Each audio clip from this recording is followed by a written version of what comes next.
Hi there, this is Alvin from Dr. Wealth. So recently there was a new market scare, and that is due to the US GDP reported a 0.3% contraction in Q1. So that brought back the fear of recession back to the investors, and the S&P 500 was down as much as 2.3% on 30th April, right, the last trading day of April this year.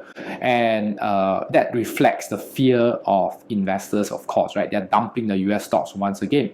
But of course, the good news was that it recovered for the rest of the day. Okay, but let's go down a little bit deeper.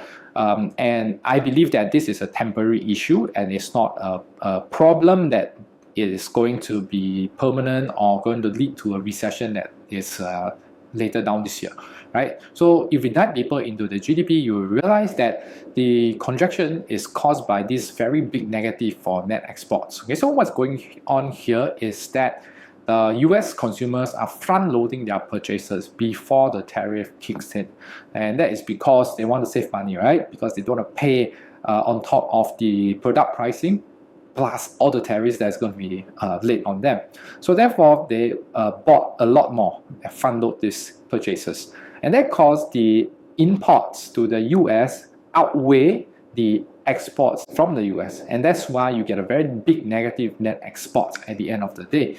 And this is where this net export was down as much as -5%. And that drags the entire GDP, of course, downwards and contribute to a negative or a contraction in the GDP. So that's what happened. So without this front loading of these purchases, the US GDP growth would actually be positive. And looking forward, if we take a look at the Atlanta Fed GDP now estimate, it is now more than 2% growth for the Q2 2025 estimates. So that shows again that this issue is temporary, and the US GDP growth is still in a positive territory, right, in actual fact. So that is not a sign that recession is happening, and this is also not a sign that recession is going to happen in the next few quarters, right, because GDP growth is still going to be positive from now on. So I would say that don't panic, and this is not something to be worried of at this point in time.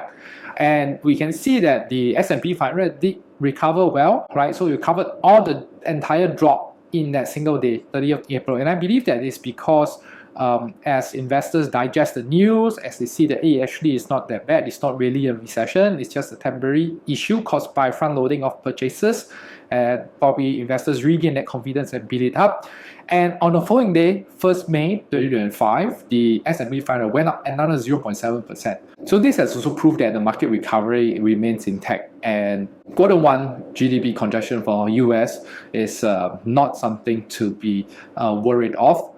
At least we don't know what is going to be the impact from Trump's tariffs.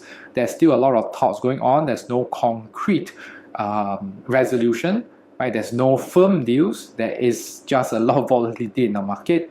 And but I do believe that the tariffs, eventual tariffs, would not be as high as what Trump initially stated. Okay, so it's like a shock and awe kind of effect. So markets is preparing for the worst, but the thing is that it may not be that bad. Okay, so I would say investors don't be too bearish, and do invest for the long haul, and do buy stocks that are good and trading at reasonable prices. So these are very time-tested investment philosophy that would keep you safe, right? Regardless whether it's tariffs or what other economic shock there will be. Hope you understand the issue better now, right? Give me a thumbs up, like this video, subscribe to the channel. I'll see you in the next one. Goodbye.